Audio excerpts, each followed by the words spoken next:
Dobra vam večer, dame i gospodo, poštovani posjetitelji dvorane Lisinski. Hvala što ste nam se pridružili na ovom razgovoru. Iznimno mi je drago što su večeras ovdje s nama solistica, pijanistica Julijana Avdejeva, maestro Markus Poschner, šef dirigent Orkestra Talijanske Švicarske. Dobra večer. Dear guests, good evening and welcome. I would like to congratulate you on a wonderful and inspiring performance. Good evening. And thank you very much. Thanks so much. Thank you. Mrs. Avdejeva, it is a great privilege to welcome you here again in Lisinski Concert Hall after 2012. We still remember your first concert here. You performed Chopin's second piano concerto with Croatian Radio Television Symphony Orchestra. What do you remember the most from that occasion? Well, I very well remember the wonderful Zagreb audience in the hall, and the hall is great. It looks so huge, but once you are on stage, it feels very intimate, and it's wonderful to feel the concentration of the audience here, and I'm very happy to be back, and thank you very much for coming tonight. Dakle, kao što ste vjerojatno čuli, gospođa Avdejeva jako je sretna što je opet ovdje. Sjećanja su joj lijepa, sjeća se divne publike, dvorana je velika, ali osjećaj je nekako intimistički i jako joj je drago da je ponovno ovdje. Tonight you played brilliantly one of the most popular pieces and probably the most loved piano concertos, Tchaikovsky's piano concerto in B-flat minor. How challenging is it to reinvent a so well-known and often played piece?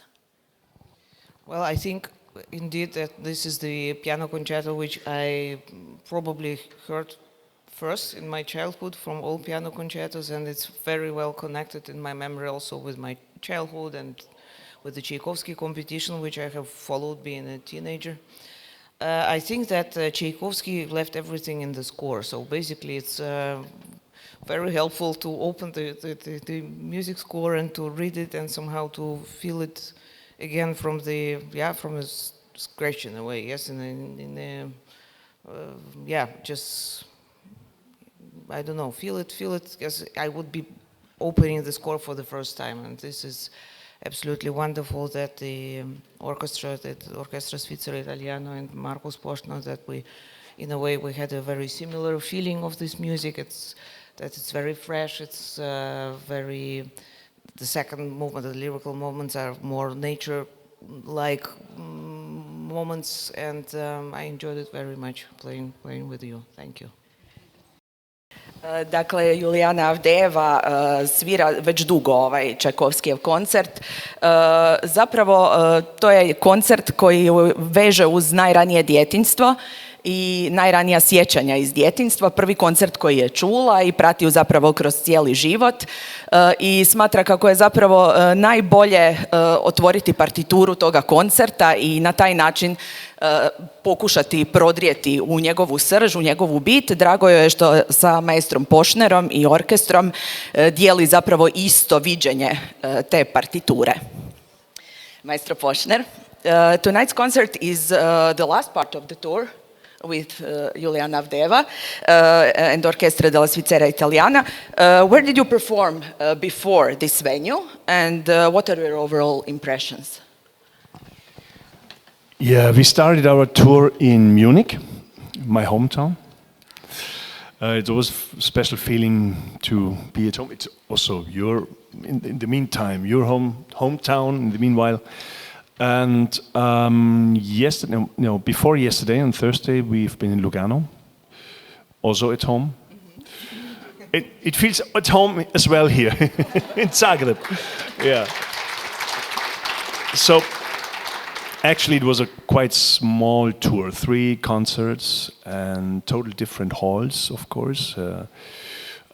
In Munich, the Isar Philharmonie is almost that size. It's very big, but I just can underline what you said. It's really it's my first time here in Zagreb, in this hall, and my first impression was, wow, this is really, I don't know, 2,000 seats or almost 2,000 seats, and it's really huge, and because we're a small orchestra, and and I think this was your impression, how it's gonna be. Is it more athletic, more Olympic Games on stage? But it was not. It's really very intimate, very much resonance, very much projection from stage. It's a wonderful, warm sound on stage. So it was really something extraordinary to play here for you. Great audience, yes, thank you. Vjerujem da ste sve razumjeli, ali evo ukratko, znači ovaj koncert je dio turneje, kratke turneje od 3 koncerta koja je započela u Minhenu, rodnom gradu maestra Poschnera i gradu u kojem trenutno živi Julijana Avdejeva. Nakon toga imali su koncert u Luganu koji je također njihov dom, a evo rekao je maestro Poschner da se i ovdje osjeća kao kod kuće, da mu je jako ugodan osjećaj bio svirati u dvorani Lisinski, iako ga je na prvu možda malo ne uplašio, ali zatekla njezina veličina, međutim mislio je da će trebati kao pristupiti izvedbi onako natjecateljski, međutim na kraju cijele priče zadovoljan je time kako su uspjeli tim intimističkim pristupom stvoriti jednu lijepu izvedbu koja je, nadamo se, i vama svidjela.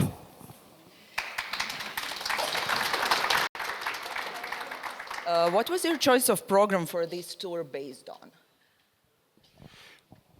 Yeah, there are many ideas, and first of all, we've chosen our soloist. It's our first time that we work together. Even we are from the same city, but okay, I live in Austria. We never met before, but it was immediately a sort of click. I think that's not the usual thing, especially with a repertoire like Tchaikovsky, this sort of famous repertoire, because the ballast is so huge. And I absolutely can confirm what you said. For us artists on stage, it must be also every time like open the first time the score. And our question is always, what happened before page 1? So this is always to figure out what is the truth. However, doesn't matter how often it was played. Of course, and then we have, let me say, very political program from Coriolan. Not political in sense of politicians, but it's about human rights. It's about humanity. It's about truth. It's about all the very important questions we have right now, especially Shostakovich. This piece could have been written today. It's so true because it's a code, but I'm talking so much and you have to translate, so sorry. I should have been stopped. Dakle, na moje pitanje na čemu su zapravo utemeljili večerašnji program, maestro Poschner rekao je da su znači krenuli od solistice, znači Čajkovski koncert je jedno od najznačajnijih dijela zapravo pijanističkog repertoara, jedno ogromno monumentalno dijelo.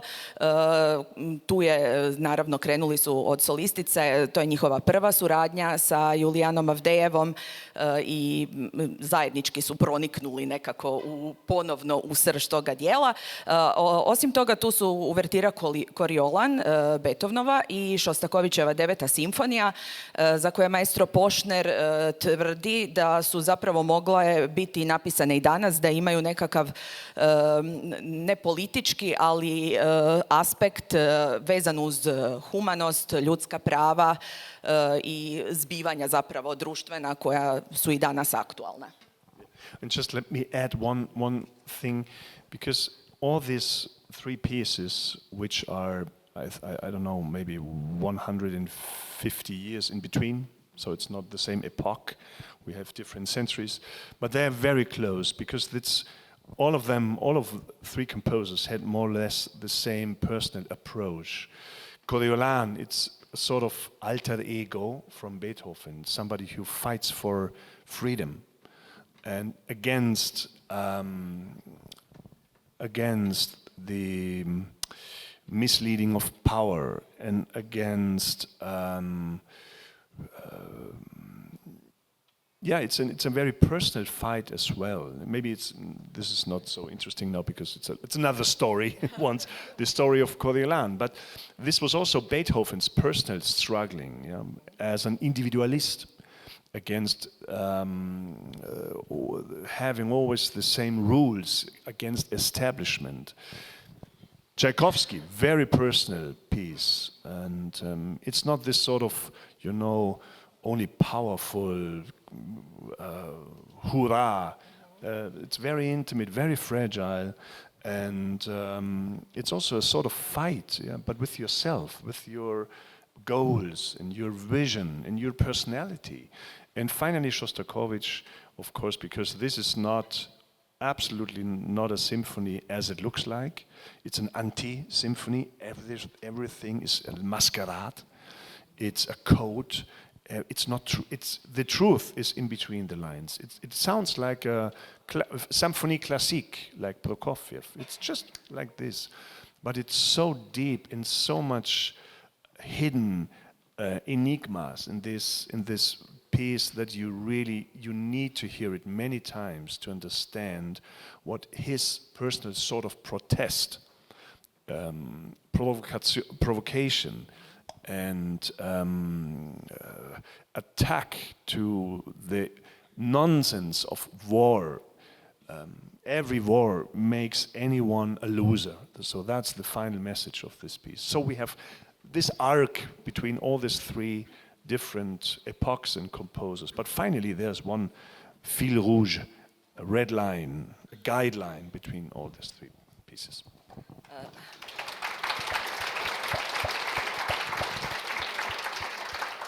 Evo, samo ću kratko, znam da ste shvatili. Znači, ova tri dijela zapravo su povezana jednim lukom, jednom crvenom niti, zajedničkom, iako su na izgled potpuno različita i dijeli ih jedna velika, zapravo jedno veliko razdoblje povijesno. Beethovenova uvertira odražava na neki način skladateljevu borbu sa establishmentom. Čajkovskijev koncert također je zapravo odraz njegovih nekakvih unutarnjih previranja i borbi, a Šostakovićeva simfonija, kao što je rekao maestro, mora se čuti puno puta kako bi se shvatilo da je zapravo ona zapravo jedna prikrivena provokacija, odnosno borba protiv svega s čim se on zapravo ne slaže i zapravo jedna borba protiv rata, protiv svega što rat nosi i odražava njegovo mišljenje o besmislu rata. Thank you. The orchestra celebrates its 19th anniversary this year. What do you consider the most important part of your 10 years long successful cooperation with such an orchestra? Oh, that's absolutely impossible to pick out some things. But, 10 years or even more than 10 years, I arrived 2013. I'm direttore principale since 2015. There's so many very intense, sometimes ecstatic moments, and it's family. That's for me. I think this is my most honest compliment I can do to an orchestra. I feel really like family. Of course, we are struggling. We are fighting for the best result. We are rehearsing. It's we are dealing every day with hot blood. It's not comfort mode. It's really it costs a lot. Nothing is for free in art. So don't get me wrong, it's really hard work, but we trust each other, and I think that's the most important thing, and maybe you can feel that on stage. It's really something special, something unique. But life is going on, and 10 or 12 years, it's a very long time, and I think as artists we should never stop and always just keep walking, get inspired by many different places, people, orchestras, soloists, cities, countries. So that's I'm really convinced about that, and so I think it's time. I always will return and come and make concerts with them, but I think now it's time, the best time, to say, hey, it was fabulous long time as principal conductor there, and but I think now we have to start another chapter. Dakle, maestro Poschner je zadnjih 10 godina šef dirigent Orkestra Talijanske Švicarske i moje pitanje je zapravo bilo vezano uz njihovu dugogodišnju uspješnu suradnju. Rekao je kako je tu jako puno trenutaka među kojima bi bilo teško izdvojiti neki poseban. Međutim, doživljava orkestar kao svoju obitelj i oni se međusobno doživljavaju kao obitelj. Naravno da imaju i borbi svakodnevnih u stvaranju umjetnosti. Mora se puno toga mijenjati i kreirati i sada zapravo maestro smatra kako za uspješno stvaranje umjetnosti treba puno promjena, treba mijenjati mjesta, suradnje, ljude, tako da misli da je sada trenutak da zapravo krenu dalje. Mrs. Avdejeva, I suppose that you have a special connection with Switzerland since you studied there This for is a while. correct for me. That was the first country I came after I left Moscow. It was 2002, so it's also 23 years ago already. And I went to study at the Hochschule der Kunst im Theater in Zürich. And I have wonderful memories about my studying years there. I spent 6 years in Zurich. And for me, even now, every time when I go back, when I just cross the border, mostly I'm coming by car or by train, it feels like it's so familiar, everything. And I have great friends living there still. So for me, it's in a way, it's also a kind of home. Yeah. Dakle, gospođa Avdejeva je studirala od 2002. tijekom 6 godina na Visokoj glazbenoj školi u Cirihu, tako da je zapravo na neki način dodatno povezana sa Švicarskom. Tamo ima prijatelje, ima lijepe uspomene i voli uvijek otići u Švicarsku, a tako je i ova suradnja joj je posebno draga. Since winning one of the most prestigious international piano competitions, Chopin competition, his music is an inseparable part of your repertoire. 14 years after winning the competition, you recorded the album Voyage. And is there something you consider especially inspiring in Chopin's piano output, and what was the thought process behind that project? Well, of course, the preparation for the Chopin competition, because at the Chopin competition you have to perform only the music of Frédéric Chopin, which makes this competition also kind of exceptional. It took a while to prepare for it, and of course my goal was to find my personal language in his music. But somehow after the competition, I was very careful, or I was aware that I would like to still perform also music of other composers and not only playing the music of Chopin. So I was very careful with programming it. But of course, it is always a special part in his music has a special role in my soul, in my repertoire. And after a while, it felt somehow every day I discovered something new in his music, and I just think it's so rich, it's so amazing. It's like a universe, and it's like puzzle that every day I have a feeling that I have this picture a little bit bigger and a little bit more complete. Yeah, and finally, after a long 14 years, I decided, okay, then maybe now it's time to go back and record a complete Chopin album. And that was a very special experience for me because I had the chance to record it on a Horowitz personal piano, his recording piano, and that was actually as I touched this piano, I thought, well, that's the ideal Chopin piano. So that was how this idea was born. Dakle, kao što znate, Julijana Avdejeva pobjedila je 2010. godine na Chopinovom natjecanju, jednom od najuglednijih međunarodnih pijanističkih natjecanja.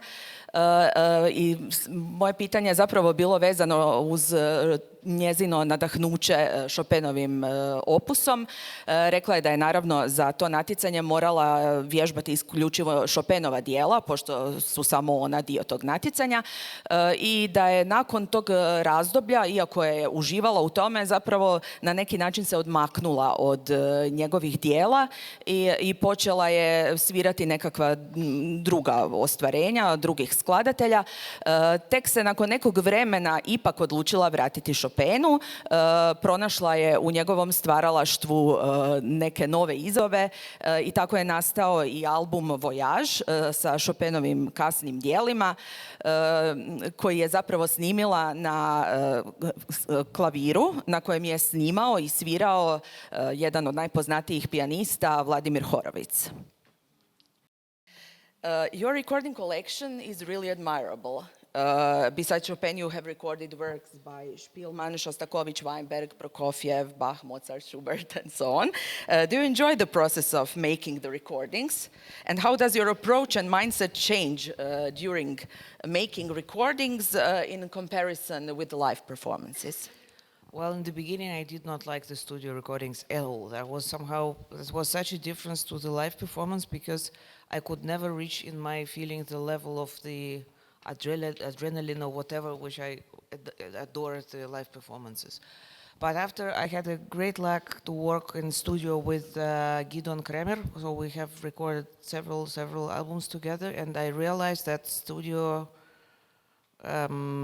work can be very exciting because you can try out things, you can do things also dynamically, which you would never do in a hall because it's just you play in a different dimension, right? Just for the microphone.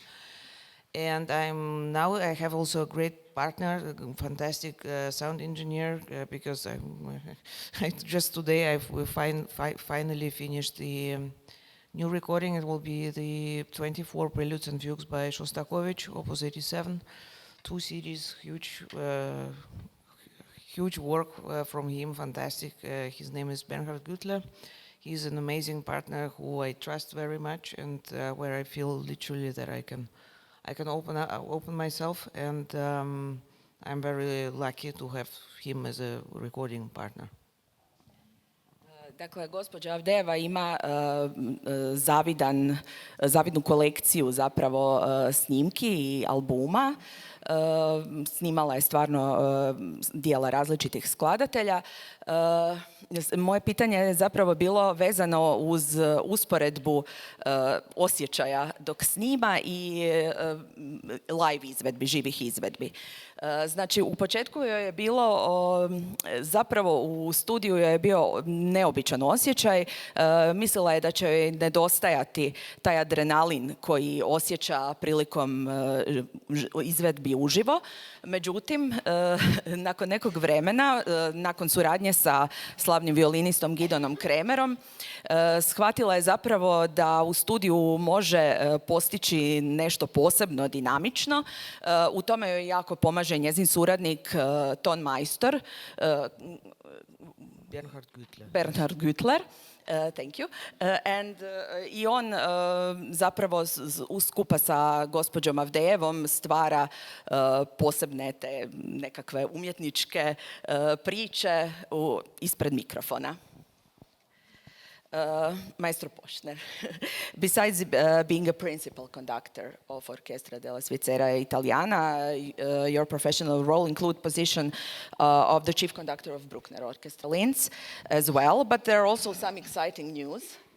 I read you are officially announced as new principal conductor of Vienna Radio Symphony Orchestra and next music director of Utah Symphony.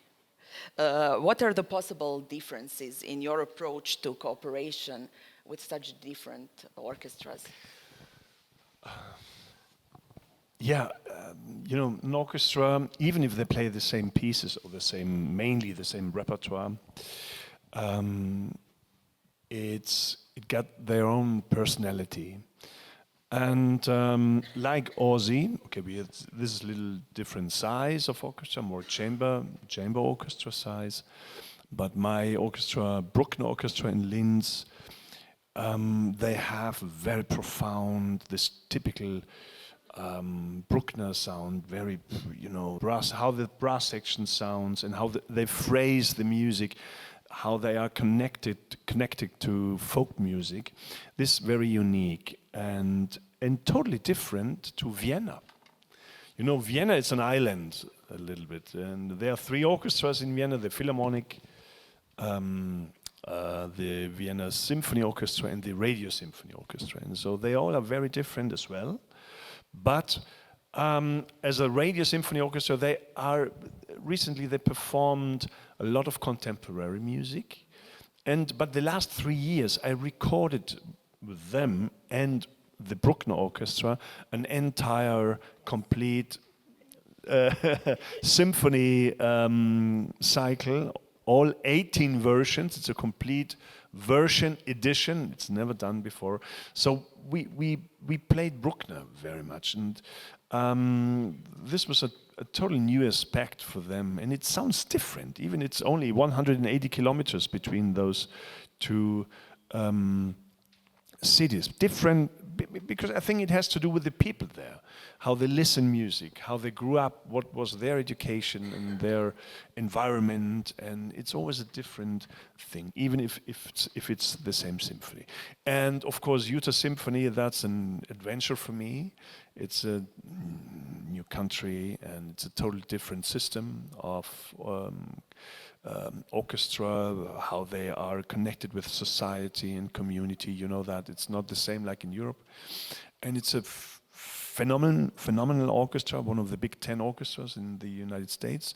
So I'm very much looking forward, and 3 totally different types, and we will see what's going on. And it's a new challenge. Absolutely.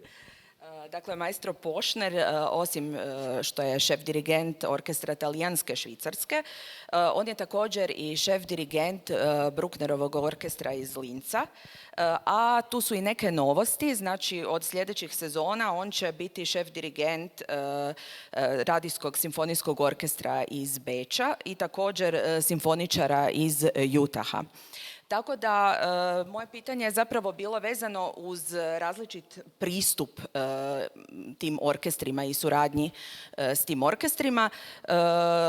On je sam rekao kako je Orkestar Talijanske Švicarske je manji orkestar, više komornog tipa, sa orkestrom Bruckner iz Linca.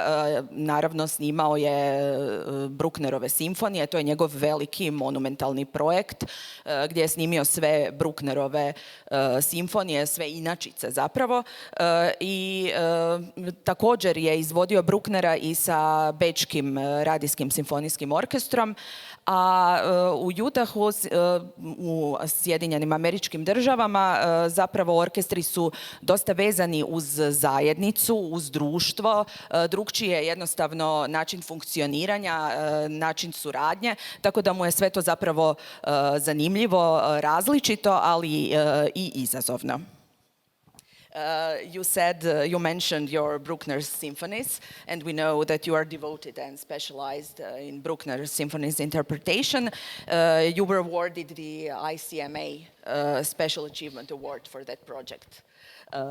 How long did it take to make such a monumental project? And what is your main focus of interest after Bruckner? Yeah, honestly, it always it took a lifetime to understand this sort of repertoire. I started with Bruckner. Now I have to say quite late, as a teenager, of course. It has to do with my father. I was involved with Bruckner music, blah blah. I'd make it very short. Long story, very short. But the recording, it took 3 years. Yeah. Because live recording and studio, we mixed it up, and this was a very intense thing. And Especially because maybe you know that there are so many versions of Bruckner. He changed always a lot. He finished a symphony and he didn't finish it at the same time, because he started 1 week later to change everything, and not just a little bit of orchestration or some details. He kicked out a movement, and sometimes two. So the famous Symphony No. 4 with this wonderful horn solo at the beginning, it's existing twice or even 3 times. And so this was a very fantastic thing, because you grabbed the avant-garde Bruckner, because the very early symphonies, the Urfassung, the first edition of a symphony, was really a tough thing, and no matter that he never had success, because the people, it was too complicated for them. And it was too long. Every symphony more than 1 hour, and so complicated thing. Polyphonic music, harmonically, rhythmically. But from our point of view today, it's fantastic experience to see not only this. There's so many cliched ideas with Bruckner, and everybody plays Bruckner. But this was for me a very personal challenge to, like a scientist, like an archaeologist. You just hear a little dust and you grab down just very deep, and then you see, wow, what is there? It's amazing. Totally you found something. And this is phenomenal for me. Maestro Poschner radio je na snimkama zapravo Brucknerovih simfonija tijekom 3 godine, ali za Brucknerovo stvaralaštvo, simfonijsko stvaralaštvo, zanima se od rane mladosti, tako da jako dugo je zapravo proučavao njegove simfonije, kaže da je to zapravo cijeli život. Čuli ste njegova iskustva vezana uz rad na tim simfonijama. Bruckner je imao nekoliko inačica za svoje simfonije, recimo za 4. čak 2, odnosno 3. Uglavnom on se osjećao u radu na Brucknerovom stvaralaštvu poput znanstvenika ili čak arheologa. Kaže da je na neki način kopao u te simfonije. Mrs. Avdejeva, I suppose that winning the international Chopin piano competition opened many doors to you, but what do you consider your most memorable career moment and success, if you can say that? Well, of course, I have to say that winning the Chopin competition was a very special moment for me. But it still sometimes it still feels like a dream, that I just dreamed about it, and it was not true. But I somehow, of course, I'm very happy that I have the chance to play with wonderful orchestras, with great conductors in different parts of the world. But somehow, I think what is crucial for me is this moment of sharing music on stage, and with some colleagues, orchestras or chamber music partners, it works immediately. And these are mostly the moments which I keep in my soul, in my memory. Not just I played here or there. I mean, basically, this is not so relevant, to be honest, because the audiences are. I think people are everywhere. They're the same. They admire music when they come to a concert, and to have this exchange with so many different people, speaking so many different languages, but still at the moment when the music sounds, we speak the same language. So this is what I adore about it. Znači, Julijana Avdejeva smatra osvajanje prve nagrade na Chopinovom natjecanju svojim velikim uspjehom. Nekad joj se to čini poput sna. Međutim, najviše pamti posebne trenutke suradnje s kolegama glazbenicima, s orkestrima, sa svojim komornim suradnicima i zapravo ti trenuci u kojima oni prenose taj svoj doživljaj glazbe publici, to je nešto što ona smatra posebno vrijednim i posebno pamtljivim. You are devoted to your followers through the online platform, Julijana's musical dialogues. That's your informal social media platform, posts and videos, where you in a way deconstruct the art of the performance. Well, the idea came up during COVID time because basically I never liked talking from stage or something. I thought I'm there to play, you know. But during COVID, there was just the only chance to communicate, to stay in touch with people, and I started the Avdejeva Bach project, where I was doing once a week a live video from the well-tempered clavier. So it was finally, we ended up with in total for 60 streams every week. So it took 1.5 years, and the project for me was a very unique experience.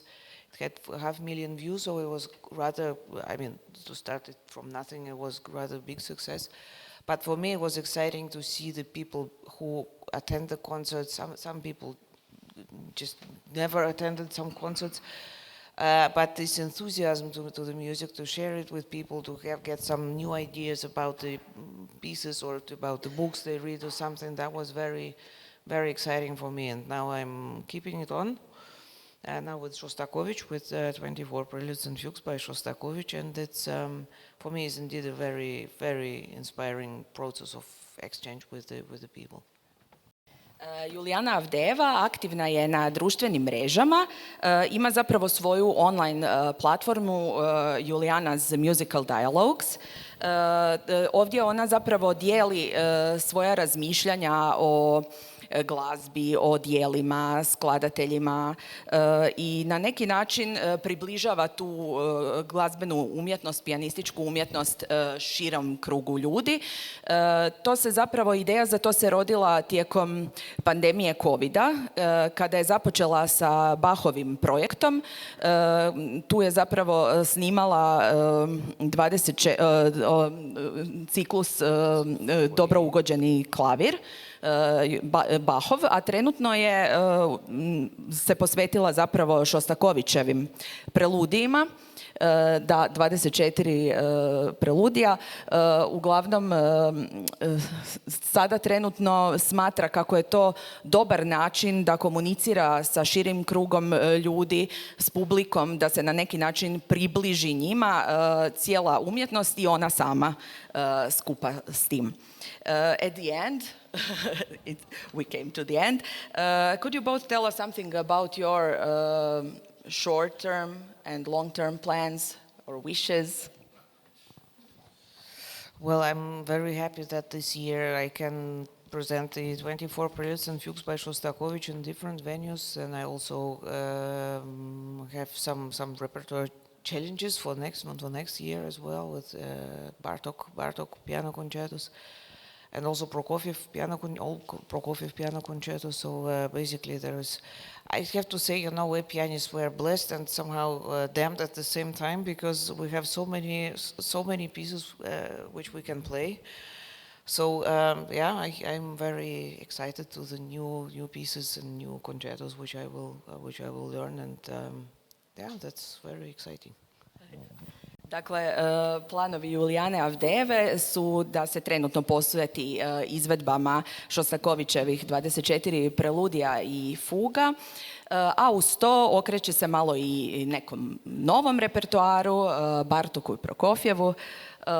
Zapravo smatra kako su pijanisti istodobno blagoslovljeni i zapravo na neki način prokleti zbog toga što imaju tako velik repertoar ispred sebe. Tako da evo, veseli se novim izazovima. You just asked Julijana about success, and there comes something in my mind. Sometimes what means success for an artist? Sometimes it means going to bed every night with your soul in peace. That's success. And I think, yes. Thank you. We should fight for that, for peace. That's important. Yes. Evo, sve ste shvatili, hvala vam. Thank you very much. Thank you. Thank you. And we hope to see you again here soon. Hvala vam najljepša i ugodan nastavak večeri.